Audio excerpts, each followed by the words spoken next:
I'm not shedding too many tears over what we're leaving behind. I'm very much fixated on what the future is and how we are going to bring people together. As an entrepreneur, having taken my business full time, even before then, I think you learn very quickly that you have to be very comfortable with being very uncomfortable all the time.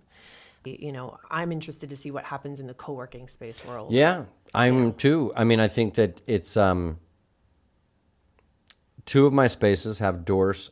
Two of my spaces are on the first floor and have doors that immediately go out to exit onto the street, which I'm very happy about. Yeah. This space down here is on the sixth floor. It does have two exits. It does have 39 windows. Yeah. I can open those. Yeah. And so I'm in a pretty good space. Yeah, and you have dividers already between everybody, or they have their own private little office. Yes. So it's already naturally set up for a pandemic situation. Not all co-working spaces are set up that way. I feel like for somebody who like you, who's been in the design world, you said you have a background in lighting design and all these different aspects. Your mind is programmed to think about the future and how space affects people and all of that. And I think you thought very thoughtfully through how you were creating this space and were able to. We were human-centered design from the very beginning. Right. I mean, that was a huge thing for us. Yeah. And just making sure that we did design our spaces so that they felt comfortable and that they were nurturing and reassuring. And I always felt that, there were a lot of people in the co-working industry that will say things like, well, the space doesn't matter. It's the people. It's the community. And I feel like it directly impacts how that works. Yes. Yeah, I appreciate that, like, local, you being someone who's local and focused on human-centered design. I think that's the thing, is that for so long we've just pretended like things aren't holistic. That the space that we, but when you look at physics, you break it down to like physics, everything is vibrating at some kind of energy level. And so when we understand that everything has energy and we understand that it all affects us, then we can understand that when we enter a room, we bring energy, but that room has energy. Yeah. And that room absorbs the energy of the people who are in it. Yeah. And it absorbs the things that create it, and all of the things work together, and that energy is being given back and forth. And so when we're Are you a philosopher or a designer? All of them, all of the things. So, I think that it's going to become, and it's already become, and it's getting larger and larger a conversation of understanding that we can't just keep building space and being like, okay, this is cookie cutter, now shove yourself into it. All of these gray hells, these just gray everything, so that it's very institutional and just anybody can be in there, and it feels so impersonal and it feels so like energetically sucking. It just pulls the energy right out of you because there's nothing unique about it. There's nothing really human about it. And so bringing life back into architecture is what my commitment is to people, is that let's bring life back into space, because why did it ever leave? Why did we forget, or why did we abdicate our role in understanding that what we look at, what we see, it affects us significantly? No, I'm with you. And I mean, I think that, the sort of authenticity of your rooms and the reality of what the architecture around us provides for us has always been massive for me. Yeah. And, this idea that, cookie cutter has never worked for me. Like I've never had a corporate job. I've always been like the whack job on the fringe, just like inventing. I don't think whack job. I think you're just sufficiently weird. Yeah. Well, same thing. I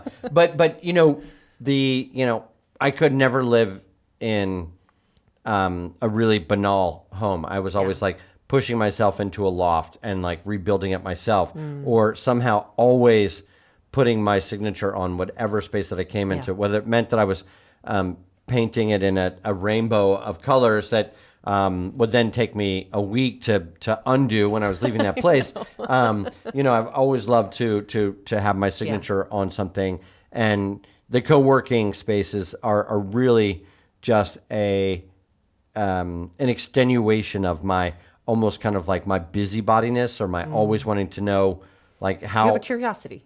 what people are doing and how I can help them make it better. Yeah. Yeah. No, I appreciate that. And, just to kind of wrap up, how do you want people to get in touch with you? If they want to reach out to you, if they want to connect with you about Radio Kismet, did I say it in the right way? Well, you can find me on all of our socials. Yeah. radiokismet.com, Yeah. kismetcowork.com. Check out the event series that I put together, which was we had a 24-hour ideas festival. Yeah, which is great. That's how Chris and I actually met. Yeah, that was greatphl.com. And then, I do a lot of my real estate work, which is movetophilly.com, movetophill.com, which has been very busy because, of the way that, New York City is designed, like that whole system. Everybody's moving out in New York City. It is not just New breaking York down. City, California. They're moving to like Minnesota and Idaho. It's crazy. Yeah. Tulsa. Yeah. Oklahoma City. A lot of people Mexico. moving into Yeah. the middle. Yeah. I've heard Yeah. I've had 3 people I Well- know move to Kansas City. Yeah, think about what happened at during the Great Depression, Yeah. and all that happened at that time. Not that I'm specifically comparing this to Great Depression. I'm just saying when we look at massive events that have changed American history, it caused a migration to the West. Mm-hmm.